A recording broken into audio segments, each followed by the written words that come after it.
that the horizon within contains more signs than the horizons of the world. And this is the universal experience, not just of the Muslims, but of all of sacred humanity, that what is within is more interesting, more frightening, more dangerous, more astonishing. And this is one of the things that keeps people's motivation alive. That once they start to experience their religiosity, not just as stagnation, running on the spot, getting out of breath, but rather as a moving forward, once they put the vehicle in gear and make it go, so that they're not just activating the fiqh and knowing the doctrine, but actually making the thing shudder into life and take them forward, then they can never really lose interest. Then there cannot be stagnation and indifference and backsliding, because you start to see things, you start to see the scenery as it passes by, and you start to take a kind of pleasure in the skirmishing with the nafs. You start to learn the tricks of the shaitan and come to know the shaitan, and you come to view with a kind of ironic indulgence, but also real fear, the tricks and the snares that he sets for you.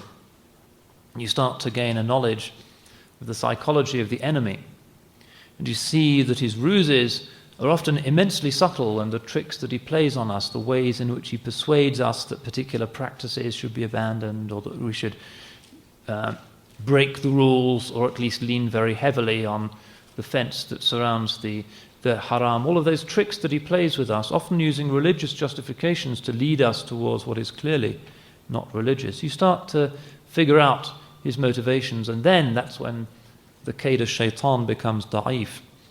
Inna kaida shaitani kana da'ifan. Once you see through his ruse, then you can see that there's actually not much there.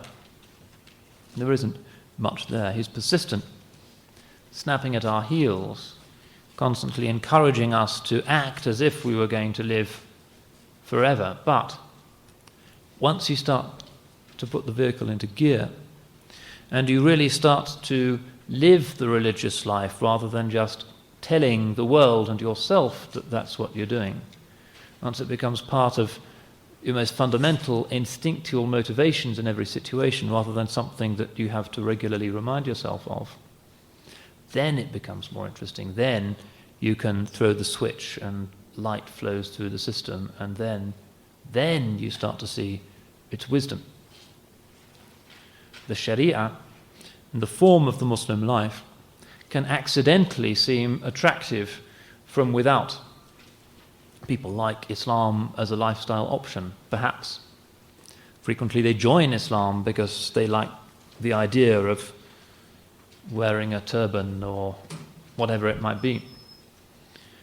But once you throw that switch and the light starts to flood through the system, and you enter a very strange and unusual kind of game, and you start to see that cause and effect are not cause and effect, but are simply different expressions of the direct action of your Lord, who always puts you in a situation in which everything is there in order to improve you, in order to reform you, or in order to tempt you.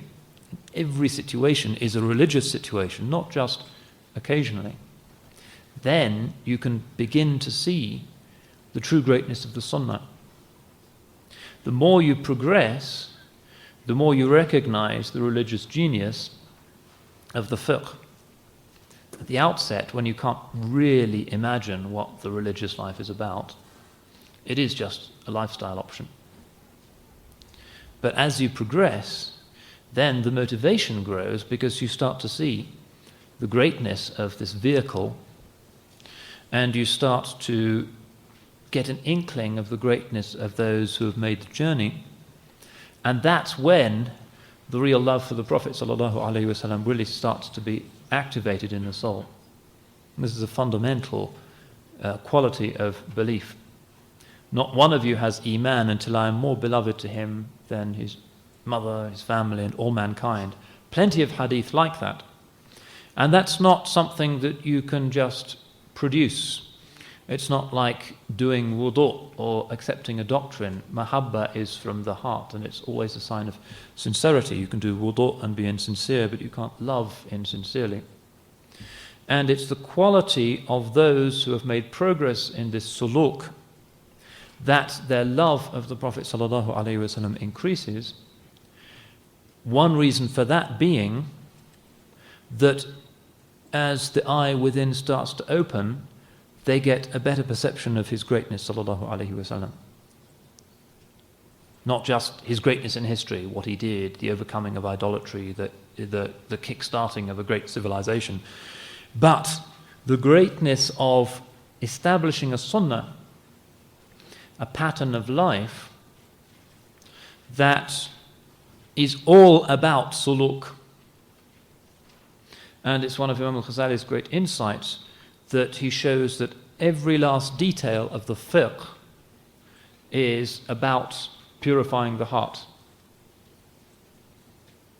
And that the fiqh is only about creating a righteous society and a righteous state through the divine permission that those things be established amongst the believers when they deserve it through having righteous and illuminated hearts. Actualizing the Sharia is not possible unless we have actualized it within our souls and then gained the permission from Allah subhanahu wa ta'ala to have it actualized in the world. This is the only possible way of reading the Quran. وَأَنْتُمُ الْأَعْلَوْنَ إِن كُنْتُم مُؤْمِنِينَ. You shall be uppermost when you have Iman. And this is important for our situation because there is a lot of talk nowadays about iqamatud din, establishing the Sharia, and everywhere where it's attempted currently it seems to be a flop. It doesn't deliver, it doesn't endure, or it turns out, despite the extraordinary energy and the sacrifices that have been put into establishing it, not to come about.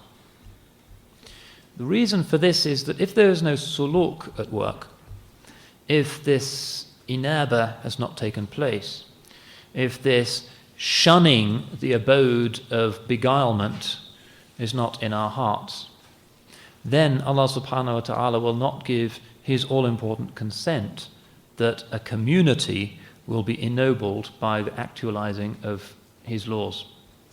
Won't happen. It can't happen. And if people try to do it without having the turning aside from the abode of beguilement, as the hadith puts it, in their hearts, if actually they want to get into dunya in order to compete with others, if they see the ummah as a tribe amongst other tribes, if Islam becomes a kind of nationalism, as often it has become, then they will produce at best a miserable caricature, and at worst yet another opportunity for the enemies of Islam to get in through the cracks and to subvert yet another aspect of the Muslim world and of Muslim life.